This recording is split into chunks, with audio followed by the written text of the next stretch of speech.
किसी को आप मार डालेंगे, किसी को हत्या कर देंगे, किसी का सर फोड़ डालेंगे, फ्रैक्चर कर देंगे, तो आप कानून के दायरे में नहीं आएंगे। हाँ। और उसने तो थप्पड़ मारा भी नहीं था। हाँ। हम जहाँ तक हम लोगों ने वीडियो देखा, कहीं थप्पड़ की बात वीडियो आई है उसके अनुसार से 151 नहीं, अटेम्प्ट टू मर्डर का ये केस बनता है। और अगर ऐसा नहीं किया जाता तो मैं खुले रूप से कहूँगा कि पुलिस या प्रशासन ज़बरदस्ती अन्य लोगों को या स्वामी प्रसाद मौर्य जी को बचाने का प्रयास कर रही है। नमस्कार। इस समय स्वामी प्रसाद मौर्य के ऊपर थप्पड़ मारने का मामला तूल पकड़ता जा रहा है। जो दो युवक रोहित द्विवेदी और शुभम यादव ने जो उनके ऊपर थप्पड़ मारा था, जैसा कि कहा जा रहा है, उनके समर्थकों ने उनको पकड़ के बुरी तरह से मारा पीटा, कूट दिया। खून दिखाई पड़ रहा है। द्विवेदी और शुभम यादव का 151 में चालान किया गया, उनको जमानत मिल गई। लेकिन दूसरी तरफ एक पक्ष ये भी है, रोहित द्विवेदी का जो ब्लड दिखाई पड़ रहा है, खून दिखाई पड़ रहा है, लोग उसको मार रहे हैं, वायरलेस से मार रहे हैं, पूरा रक्त रंजित है। क्या उनके ऊपर भी कार्रवाई होना चाहिए? इस तरह की मांग चल रही है। हमारे साथ में है नवीन कुमार मिश्रा जी, वरिष्ठ अधिवक्ता। जानने की कोशिश करेंगे, सर इस तरह के मामले में क्या आप देखते हैं कि कार्रवाई एक तरफा हुई, क्या मानते हैं? देखिए, उसने जो भी कार्रवाई मारपीट किया, वो जो भी ऑफेंस बनता है, शासन प्रशासन ने वो ऑफेंस किया। जिन लोगों ने उसको मारा, वो ऑफेंस जो भी बनेंगे, उस ऑफेंस में उन लोगों का भी चालान होनी चाहिए। लेकिन इसके तरफ से एक दरखास्त पड़नी चाहिए, तभी ऑफेंस मेक आउट होगा और तभी पंजीकृत होगा। हाँ, रोहित द्विवेदी की तरफ क्या उसमें क्या हो सकता है? जिस तरह दिख रहा है प्रथम दृष्टया 307 लग सकता है। 307 लग सकता है। अच्छा, हाँ, 308 क्यों?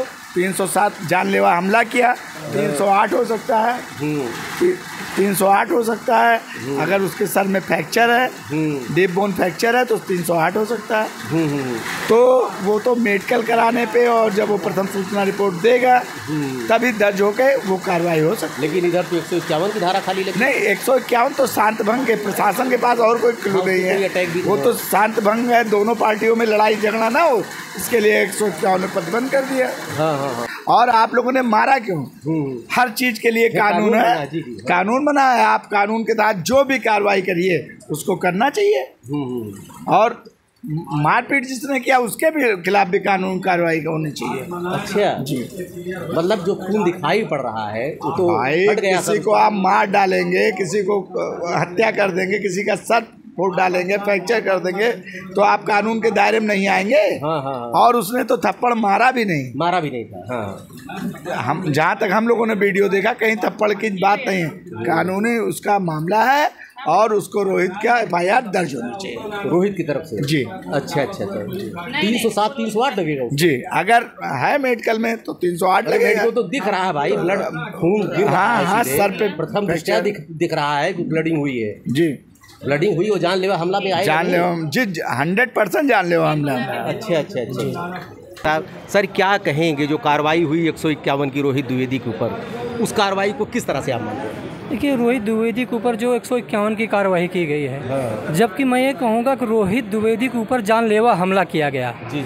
जिस प्रकार से रोहित ने स्वयं एडमिट भी किया है कि मेरे अंदर व्यक्तिगत रूप से आक्रोश था, एक जात विशेष पे टिप्पणी करते थे, स्वाभाविक एक धर्म विशेष पे करते थे।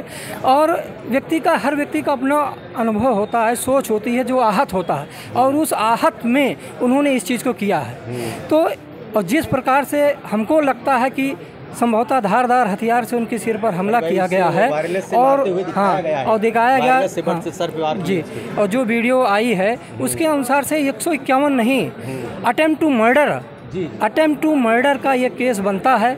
और अगर ऐसा नहीं किया जाता तो मैं खुले रूप से कहूँगा कि पुलिस या प्रशासन ज़बरदस्ती अन्य लोगों को या स्वामी प्रसाद मौर्य जी को बचाने का प्रयास कर रही है। जी। और इस मामले में सख्त कार्रवाई होनी चाहिए, क्योंकि जिस प्रकार से उसके ऊपर जानलेवा हमला किया गया, लात घूंसों से मारा गया, धारदार हथियार से प्रहार किया गया है, तो ये जानलेवा की श्रेणी में ही आता है। भाई, स्वामी प्रसाद मौर्य एक तरफ तो ये बयान दे रहे हैं कि जो एक दिन में उनकी जमानत हो गई, रक्षाबंधन के दिन ही, ये गलत है, पुलिस को और कार्रवाई करनी चाहिए थी, लेकिन कार्रवाई उनके ऊपर भी तो होनी चाहिए जो। बिल्कुल जी। देखिए जो 151 की जो लिमिटेशंस हैं, जो प्रोटेक्शन देता है, उसके तहत तो एक दिन के अंदर ही जमानत होती है ना, और उससे इलीगल 24 आवर्स के बाद उसको भी कस्टडी में रख नहीं सकता है, तो जमानत तो मिल गई, ठीक है। लेकिन दूसरे पक्ष के ऊपर जो कार्रवाई आज तक क्यों नहीं की गई? अगर FIR दर्ज होनी चाहिए और ऐसे लोगों के ऊपर सख्त कार्रवाई करते हुए पुलिस अभिरक्षा में लिया जाना चाहिए। जी, धन्यवाद।